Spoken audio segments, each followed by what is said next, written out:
Hey, greetings, everyone. Lieutenant Colonel Alan West here, the Executive Director of the American Constitutional Rights Union and the ACRU Action Fund. And welcome to another episode of Live Free TV, brought to you by the American Constitutional Rights Union, theacru.org. You know, you hear a lot of people throwing around this talk about we're in a constitutional crisis. We're in a constitutional crisis. And of course, what they're trying to say is that we just don't like Donald Trump. We just don't like the policies that he's implementing. Well, that's what elections are for. And I think that President Trump is doing exactly what he ran on. But where were all of these people screaming and shouting about a constitutional crisis when you had someone by the name of Joe Biden as the president that was doing all kinds of unconstitutional things? As a matter of fact, let's listen to this little news clip with a legal expert, law professor from, I believe, Loyola University. What happens next if the president continues to defy the courts, especially the Supreme Court? If we truly have an executive branch looking at a Supreme Court order and refusing to comply, that is the definition of a crisis. That's the definition of a crisis. So where was this Loyola law expert back when Joe Biden, when the Supreme Court told him, you do not have the right to relieve college student loan debt? As a matter of fact, Nancy Pelosi said that President Biden, you don't have that authority to do that under Article 2. That is an Article 1 legislative branch authority, enumerated power in the Constitution of the United States of America. But he did it anyhow.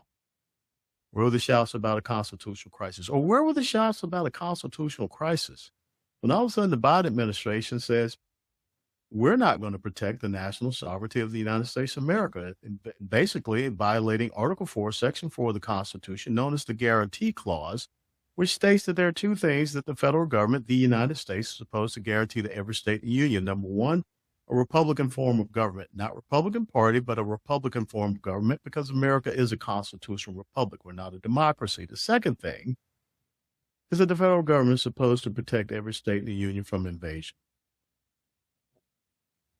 Where were all of these judges, to include Supreme Court and all these people that said nothing? I mean, to me, that's an act of treason to undermine the sovereignty of the nation, especially when you said that you were going to uphold the laws of the nation, which means, well, the Constitution of the United States of America, where was that constitutional crisis?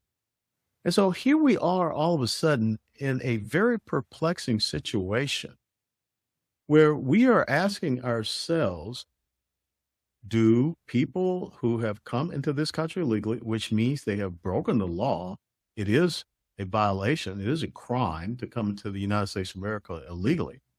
And then on top of that, they commit crimes after they're here. They have due process, they have constitutional rights in the United States Supreme Court in a very hasty 7-2 decision. And anytime you're on the wrong side of Justices Samuel Alito and Clarence Thomas, you're probably on the wrong side of the law too, because these are two very astute individuals when it comes to interpreting the law, which is what judges are supposed to do. The judicial branch, Article 3, they're not supposed to be judicial activists. But that's where we have gotten to. And we have gotten to a point now where all of a sudden local jurisdictional district judges are interjecting themselves into the national security and domestic security of the United States of America. Let's take a listen to a former colleague of mine, Darrell Issa. Roll clip number 1 from Congressman Issa. There was some question about whether he should have been deported based on how he was deported, but there's no question that he had due process repeatedly. So one of the questions that's bigger, that's going to be decided partially here and partially in later court rulings is, how many retries, how many opportunities do people get to depart, and particularly the millions who were falsely given this unique status by the previous administration?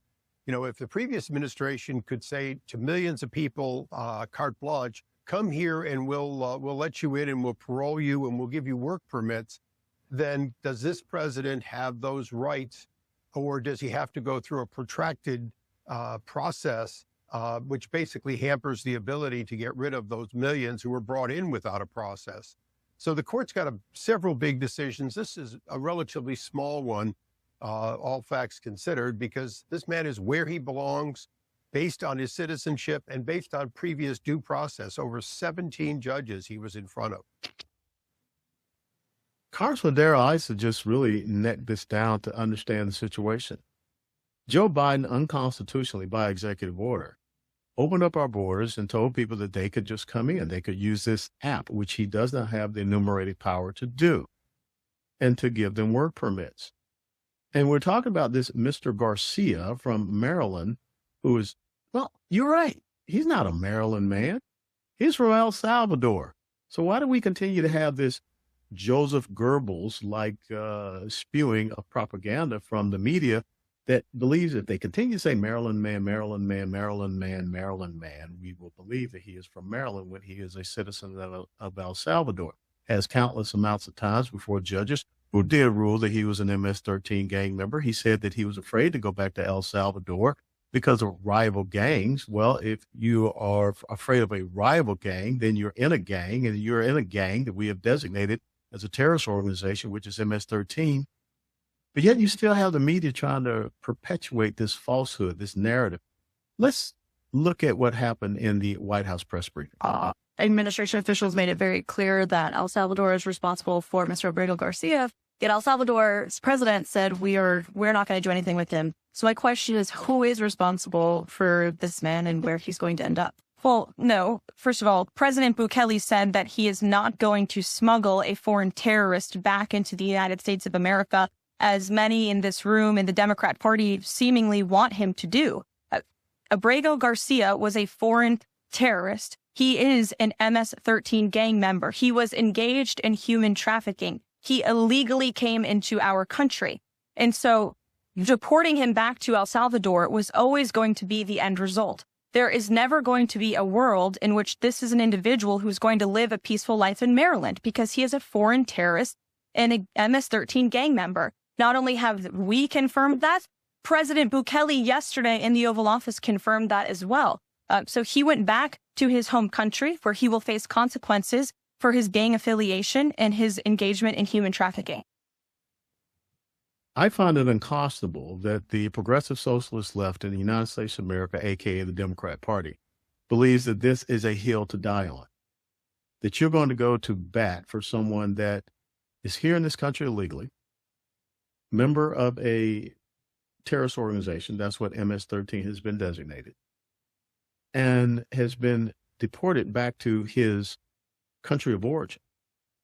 And yet members of the Democrat Party, their Congress, senators, members of their House of Representatives are going to El Salvador and treating this man as if he's an American citizen. We have people that are saying that he has constitutional rights. We have, judges talking about due process for individuals that committed a crime to come into this country illegally. What about the 1.5 to 2 million gotaways? People we have no idea where they are, who they are.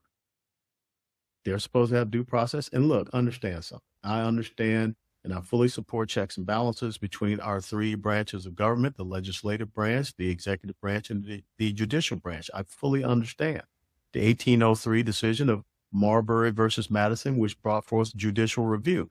But judicial review is supposed to be of the Constitution, of the laws of our land and those laws. But first and foremost, it should be applicable to American citizens. We cannot continue to live in a country where we just say, come across our border and we're going to grant you all of the rights and privileges and all of the due process, everything, just the same as you're an American citizen. No, I can't go to another country illegally and then act as if, I'm entitled to their rights and privileges under their rule of law. Certainly don't want it. That would be disrespectful. So why is it that all of a sudden we have this going on here? Why is it that all of a sudden we have judges that are struggling to understand what it means to uphold the laws of this nature and deal with those who have broken the laws of this nature that are not citizens in the right and proper manner? They should be deported and returned back to their country of origin. And again, no one was talking about a constitutional crisis when Joe Biden was doing all of these things, when he was illegally, unconstitutionally allowing people to come to this country. And we talked about the student loan debt thing. Supreme Court was very clear. You can't do that. You did it anyhow. Take a listen to Representative Issa once again, who really nails this on the head. You've got judges who have nationwide injunctions coming from rulings in specific districts. And this is, by the way, something that Democrats and Republicans have used to go judge shopping and try to get nationwide injunctions on laws that they don't like or actions they don't like from the administration. You have a bill out on that, the No Rogue Rulings Act. Do you think that that's something that's passed the House? Will it pass the Senate? It needs to pass the Senate. The question is, will it pass now, or will Democrats discover it toward the end of this administration?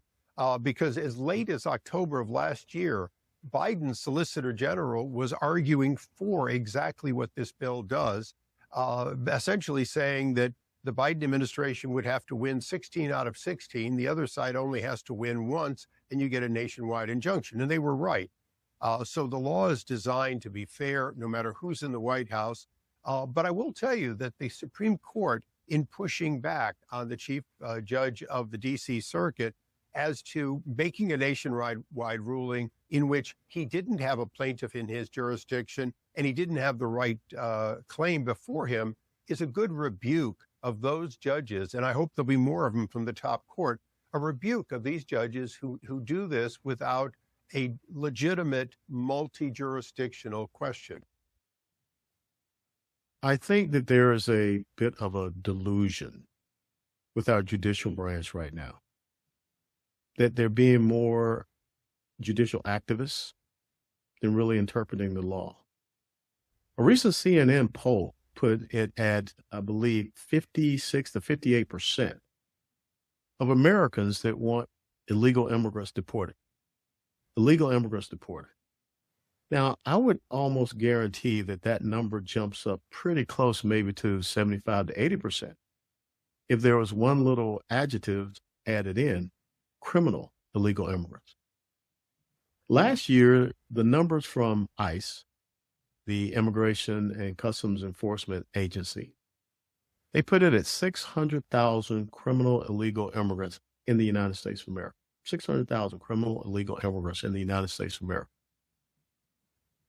The active duty end strength of the United States Army is somewhere about 425 to 430,000, if I'm correct.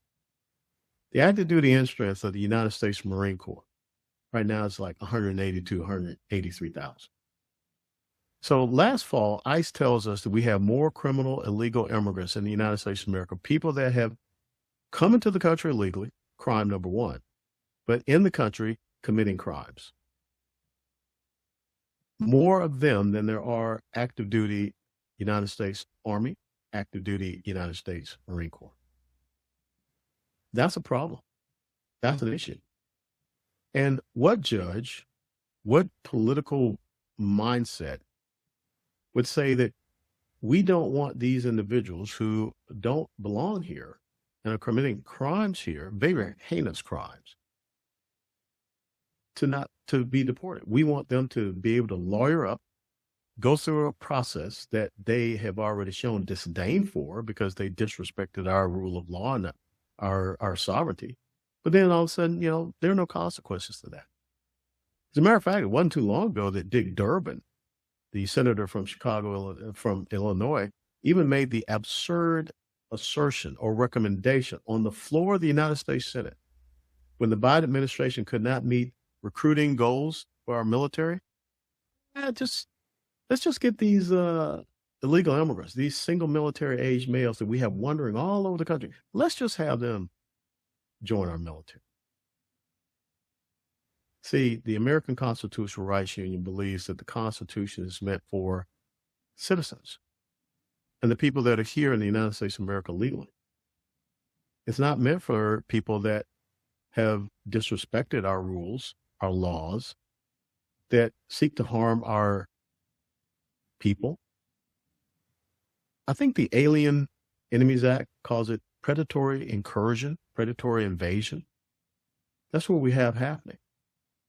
But yet we have, quote unquote, legal experts and these judges, these black robe unelected jurists that think that they know better about national security and domestic security than the chief executive officer, who, when you read the Constitution of the United States of America, there's only one other title that is used to refer to the President of the United States of America, Commander-in-Chief.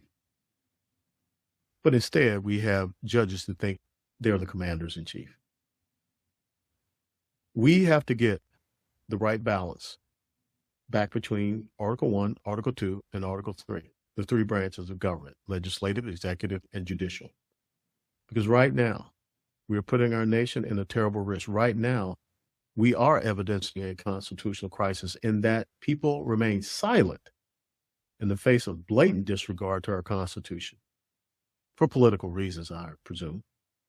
And then all of a sudden, they want to speak up when the winds of issues and policies change that they don't agree with.